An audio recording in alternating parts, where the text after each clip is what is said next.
안녕하십니까. 팔공산 조경과 구들장입니다. 아스팔트 도로 위에 황구렁이가 있어요. 이때는 황구렁이를 처음 봤을 때거든요. 그래가지고 이게 황구렁인지 뭔지 몰랐어요. 보호종인지 구렁인지 자체도 몰랐습니다. 덩치는 상당히 큰데 정말 날렵하더라고요. 저는 원래 뱀을 무서워하기 때문에 가까이 가지 못하고 좀 떨어진 곳에서 촬영을 이렇게 하고 있었습니다. 사실 이렇게 큰 뱀은 본 적이 거의 없어가지고 오금이 저래가지고 발걸음이 움직이질 않더라고요. 제가 있는데 뱀이 확 오는데 움찔하는데 발이 안 움직여요. 참내 참. 이렇게 영상으로 보니까 그렇지 직접 보면 정말 아찔합니다. 제가 초등학교 4학년 때 독사한테 물려가지고 학교도 못 가고 며칠간 안개장터에 침맞이로 다닌 적이 있었거든요. 그 이후로 뱀만 보면 오금이 저려오고 이런 트라우마가 생긴 것 같아요. 자동차에 치여서 이렇게 뱀이 죽어가고 있습니다. 자세히 보니 서너 달 전에 만났던 그 황구렁이가 아닌가요? 그때는 너무 건강했는데 이렇게 차에 치여서 사경을 헤매고 있습니다. 그저 차들이 2차 가해를 하지 못하게 내 차로 길을 막고 비상등을 켜놔놓고 제가 이렇게 지켜볼 수밖에 없었습니다. 살아나면은 지나가야 되거든요. 제가 뭐 맨손으로 잡아가지고 그렇다고 발로 차가지고 할 수도 없고 그래 제가 이렇게 지켜보고 있습니다. 이제 지나가는 차들은 빵빵거리면서 막 지나가고 있습니다. 길 안 비켜준다고. 어떻게든 살려보고 싶은데 방법을 몰라가지고 이렇게 발만 동동 구르고 있습니다. 황구렁이 상태로 봐가지고 이 튕긴 지 불과 1, 2분밖에 되지 않는 것 같아요. 제가 앞차보다 먼저 왔더라면 이런 불상사는 막을 수도 있었을 텐데 하는 생각이 들어가지고 더욱 좀 아쉽네요. 그냥 막막하기만 합니다. 뱀들의 순환사 따뜻한 곳을 찾아가지고 도로 위로 올라왔다가 로드킬을 당하는 황구렁이, 코리안 렛 스네이크, 그리고 독사, 그리고 유혈모기, 그리고 누룩뱀 등등등등. 뱀들의 안타까운 모습을 직접 보고 나니까 마음이 너무 아프네요. 제가 원래 본 것들이 너무 많지만 극히 일부를 정리해가지고 공유해봅니다. 뱀들이 도로에서 차량에 치여 죽는 로드킬, 이 로드킬의 발생 원인은 무엇일까요? 궁금해서 제가 한번 찾아봤습니다. 그것은 도로의 증가로 인해 가지고 생태축이 단절되고 그리고 서식지가 파편화되는 데 따른 부작용이라 합니다. 저것들이 마음대로 지나다니는 길이었는데 어느 날 갑자기 도로가 생기니까 파편화가 돼가 모이 있으니까 거기서 이제 뭐 짝짓기를 하거나 뭐 하게 되니까 저쪽에 뱀이 있으니까 건너가려고 하다가 이렇게 죽는다는 이야기죠. 우리나라에서 로드킬 당하는 뱀은 유혈모기가 29.4%, 가장 많고요. 그 다음으로 쇠살모사가 25.1%로 그 뒤를 잇고 있으며 누룩뱀이 16%, 능구렁이가 13.9%, 나머지 뱀 종류들도 15.4%라는 통계가 있습니다. 이를 역으로 생각해 보면은 우리나라에 생존하고 있는 뱀들 중에 개체수가 유혈모기가 가장 많고 그 다음으로 독사인 쇠살모사, 그 다음에 누룩뱀, 그 다음에 능구렁이 순서라고 유추해 볼 수 있겠다는 생각이 듭니다. 황구렁이는 중국과 한반도에 사는 무독성의 왕뱀으로 초지나 건조한 관목지 또는 암각지에 살고 있습니다.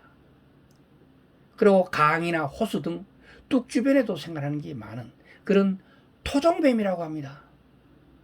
황구렁이는 최대 180cm까지 자라는 대형 뱀으로 우리나라에서 발견되는 노란색 구렁이는 유전자 검사 결과 별개 황구렁이에 있는 것이 아니라 먹구렁이가 색이 변해가지고 된 황구렁이라고 합니다. 제가 구렁이를 잡아다가 독사인 줄 알고 팔순이한테 줄라고 하다가 보니까 다른 사람들이 황구렁이라고 하더라고요. 그래가지고 물어보니까 진짜 황구렁이였어요. 저도 깜짝 놀랐어요. 그래가지고 살려 보낸 그런 영상이 저한테 아마 있을 겁니다. 제 영상 황구렁이라 치면 검색이 나올 것 같아요. 그때 보니까 눈 깜빡할 사이에 사라져버리고 어느 틈에 들어갔는지 다시는 찾을 수가 없었습니다. 여기 클릭하면 황구렁이를 볼 수가 있습니다. 보이시죠, 여기? 그래서 구렁이 담 넘어가면 감쪽같이 사라진다는 속담이 떠오르더라고요. 순식간에 사라지고 없더라고요. 구렁이는 몸빛깔 이 개체 변이가 심해가지고요. 붉은색, 녹색, 황갈색, 검정색 등으로 가로무늬 몸통 색깔이 변한다고 합니다. 변한더라도 유전자를 검사해보면 똑같다는 이야기예요.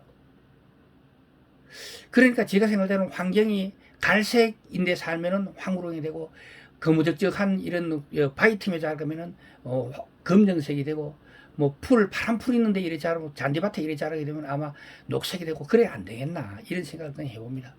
그리고 황토 있는데 이런 데 살면 붉은빛이 되고, 구렁이, 먹구렁이, 황구렁이 등으로 이름이 불려지기도 하죠. 우리가 부를 때는 그냥 따로 이제 있는 줄 알고 부르는데 사실은 그렇다는 이야기죠. 구렁이는 민가의 돌담이나 방죽, 밭두고 돌 틈에 서식하며 농가의 퇴비 속에 알을 낳기도 하는데요. 퇴비가 발효하면서 생기는 열로 부화를 한다고 알려져 있습니다.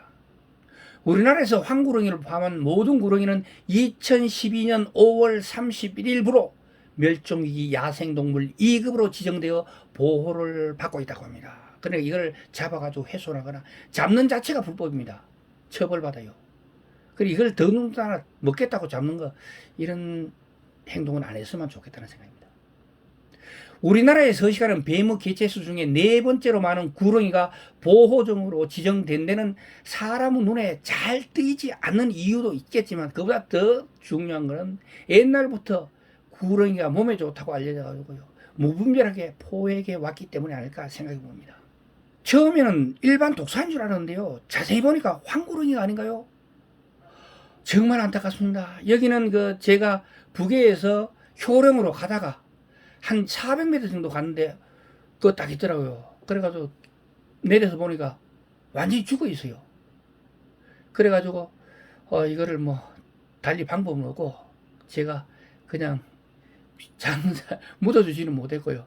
이거 차에 챙겨가지고 나 혼자 다 하는 것보다는 더 낫겠다 싶어가지고 제가 이 길가에 길섭으로 던져놨습니다. 사람을 해치는 가장 흔하면서도 독한 뱀, 독사가 오늘은 이렇게 측은해 보이네요. 누가 그랬는지는 몰라도 차에 치여가지고 죽어가고 있는 독사 한 마리가 우리 가족들을 우울하게 하는 날입니다. 우리 바로 농막 입구입니다. 독사는 위턱에 침샘의 하나가 독샘으로 변해가지고 위에 있는 큰 독이빨 2개를 통해가지고 독액을 발산하면 물리면 크게 다치게 된다고 합니다. 독액은 먹이가 되는 동물을 포식하는 도구로서 진화하는 것인데 2차적으로 이것이 방어용 도구로 변화한 것이라고 합니다. 독액은 먹이를 마취시키거나 죽이는 작용 이외에도 소화액의 작용을 하기도 하며, 독이 있는 뱀은 몸이 작으며 큰 뱀은 독이 거의 없다고 합니다. 독사의 독성은 주로 신경에 작용하는 것과 혈액 조직을 파괴하는 것이 있는데요. 그리고 앞니나 뒷니의 독액은 대체로 신경독이고요, 관니는 주로 출혈독이라고 합니다. 이들 두 종류를 함께 가지고 있는 뱀이 바로 그 무시무시한 7.4라고 합니다. 우리가 흔히 까치독사라고 하죠. 까치살모사라고 하죠. 7.4는 우리나라에서 가장 큰 독사로 움직임이 빠르고 성질이 상당히 사나워요. 그래가지고 몸에서는 기름 냄새가 짙게 나고 해가지고 저택 가면은 진짜 떨립니다. 그런 능구렁이처럼 이렇게 크지는 않는데요, 요거보다는 좀 작은데 너무 빨라요. 그래가지고 될 수 있으면 사람이 뱀을 먼저 발견하면은 뱀한테 공격을 받는 일이 좀 적은데, 뱀이 어디 있는지 모르고 쿡 밟아보면 무조건 물리게 됩니다. 그거를 대비해가 저는 항상 중등산화, 높은 등산화나 안 그러면 장화를 신고 다닙니다. 안전장화. 우리나라 살모사 가운데 독이 가장 센 뱀이며 9시열에 짝짓기를 하며 이듬해 8월에 새끼를 낳아 번식하며 머리에 삼각형 모양의 점이 7개가 있고 눈썹줄이 없는 게 특징이라고 합니다. 로드킬 당하는 멸종위기 야생동물 2급 황구렁이의 순환사를 줄일 수 있는 대책이 마련되기를 바라는 마음을 전하며 오늘의 이야기를 마치도록 하겠습니다. 동영상이 유익했다면 구독과 좋아요 부탁드리겠습니다. 지금까지 803 조경과 구독장이었습니다. 끝까지 시청해 주셔서 대단히 감사합니다.